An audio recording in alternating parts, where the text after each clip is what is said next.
ladies and gentlemen, I'm doing a guitar lesson for Frank by Ween off the pod, released 91. This is one of those songs that, off the earlier albums of theirs that transformed over the years live to where it sounds in many ways different, but honestly very similar. Like the tune overall and the structure of it is very much the same as it was on the album. It's the same song, but this is one of the few songs I actually think the way that they play it is actually different than how that, not just the overall sound and the proficiency with which they play, which I'm talking the actual parts that they play on this song. One in particular, which is just the riff, right? So the song's basically just a riff and a bass line. We'll just get to that, but I'll get to it in a minute. But basically, the exact way that they play it on the album compared to live is honestly different, and I can hear it. I'm going to explain that, but of course I'm going to teach how they play it live and how I hear it on the album. I'm not just going to, just teach one and say, oh, that's how they play it definitely. No, I want to just give my case for why I think it is something different on the album. But let's start off with that bass line, because it's a very simple bass line. It's fun to play. Just imagine that this is a bass guitar and that what I'm playing is an octave lower, but it's the same position. Can't hurt to learn it, right? So it's just fun little...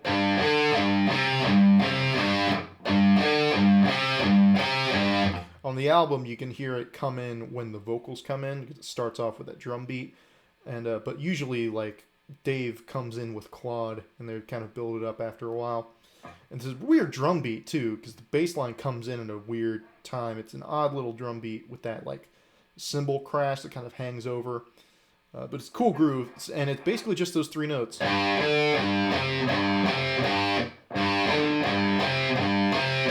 So it's just the G note on the third of the E, just bouncing off of that low note with the 5A and 3A. Right, just a...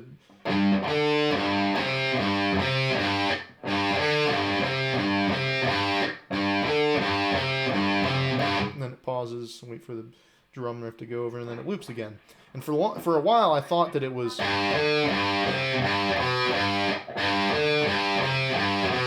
I thought that extra note was in there, but upon further listening, it's not really there.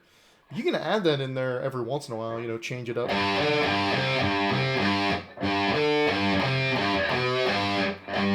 If you want to. Or if you just want to be faithful, you just keep it simple, right? That's the bass line. And then there's the riff, all right? And this is basically the song. It's basically, there's lots of space, which I think adds to what makes the song cool, is that it's not just, the guitar's not just strumming along the whole time. There's lots of, like, space for it until it kind of gives way to a cacophony of, like, a noise jam at the end. But, so it starts off, this is one of those riffs where I think it's really a skeleton, You just have to accept that they almost never play this the same way live. It's really loose. And that's cool. But I'm going to teach it how they play it live first. This is just the riff, right, to its core. You start off with third of the E. And you can even throw in, like, the open D note in there. But you want to mute the A string with your finger. Like that. And then have the D ring out every once in a while. But not every time. It's, every once in a while. And most of the time you can just hit that note. And then, so that's just the A and D open. And then you hit it again, and the second time you go 2 of the A with the open D still ringing. Alright, so. And then you do the same thing on the D and G strings.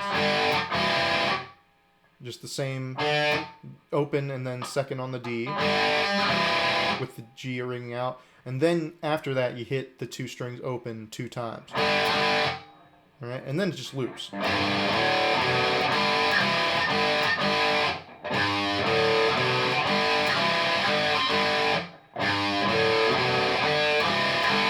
3 times, and then the tail is... So that's just a slow bluesy bend up on the G, like a half step. Or sometimes it's a quarter. They change how much they bend each time, basically, which, again, adds to that sluggish feeling that the song has. and then they bend it back down, and then you hit the open G, but also you want to kind of hit the open B in there, and maybe even the D. If, you know, any open strings you can hit. That's the whole message with this whole riff, is any open... You don't want to make it sound clean. You want to give it that kind of... that bravado, that just open strings galore. So then... And then... Second fret of the E. Again, you can throw in the open G there if you want, but again, you don't have to hit it every time. Or you can go... Either way. And then the last thing you want to hit, I think it sounds best if you just go D and G. But you can also hit that open B in there. Right? So...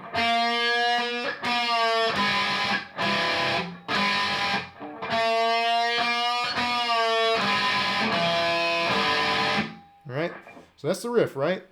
Well, on the album, for the longest time, I was like, did they just change how they play it on the...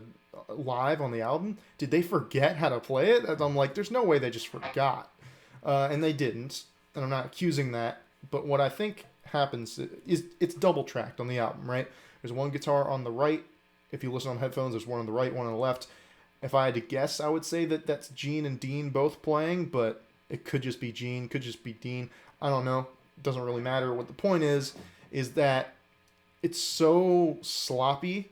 And it's so, again, I think it's cool. I think it adds to the vibe of the song, but it's so like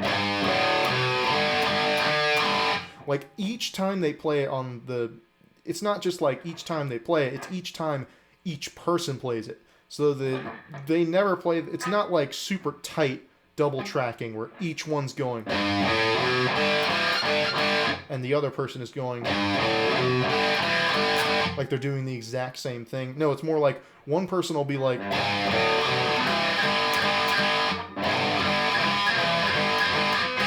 they'll do something like that, and then the other person will be like...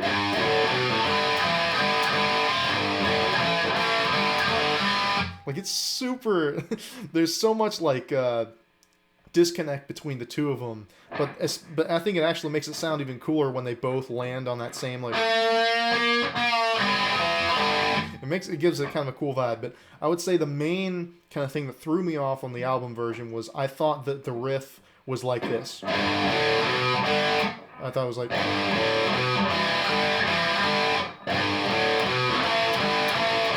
I thought it was one of those where it starts off the same. Where it's, so those first three notes. Right, the same. But I thought it was like... Where it's like 2 on both D and G. And then open twice. Or I thought it was... You know, just the same... It's the same configuration as on the real kind of official version of the lick. But just the timing and the rhythm is a bit different, right? Whereas it's really... So it's like open, fretted, open, open. But it's more... But sometimes on the album it's more like fretted, open, fretted, open. And really that's just a result of them doing completely different things and it being combined into this crazy thing. So there's all sorts of crazy stuff, looseness going on the album version. And of course there's tons of live versions where they're doing that kind of stuff too. But yeah, if you just want to do the more straight ahead, like this is what they're definitely playing, this is what you should be playing, then it's...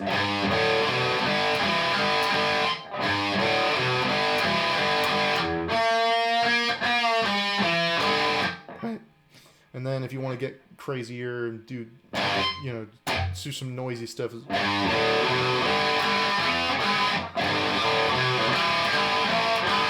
know, just mess around. And that's basically the song. It just kind of collapses at the end. They do like a jam. Another kind of thing they throw in with the tail on the album version that I think is kind of funny is be like, and then for the tail, you can hear Dean or whoever's playing just go like, they're doing this like kind of like that funky, like that minor triad up at the top where you just bar the 12th fret on the high, the 3 high string. It does something like that. It's just super sloppy. You just do that, and then for the solo, it's just, you know, total jam. Do whatever you want. My only kind of signifier, my like flagpole that is noteworthy, is how it starts it.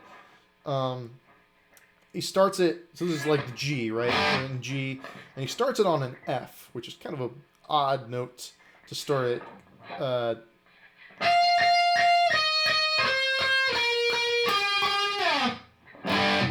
It's kind of a weird phrase. That's a rough approximation, but yeah, it's an interesting way to start the solo. I recommend it sounds pretty cool. It sounds very, I mean, it's super brown, you know.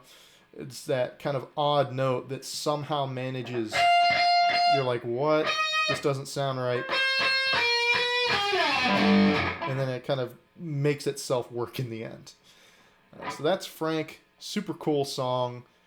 Deceptively odd. Very fun to play because of the vibe of it, you know. It's a lot of fun.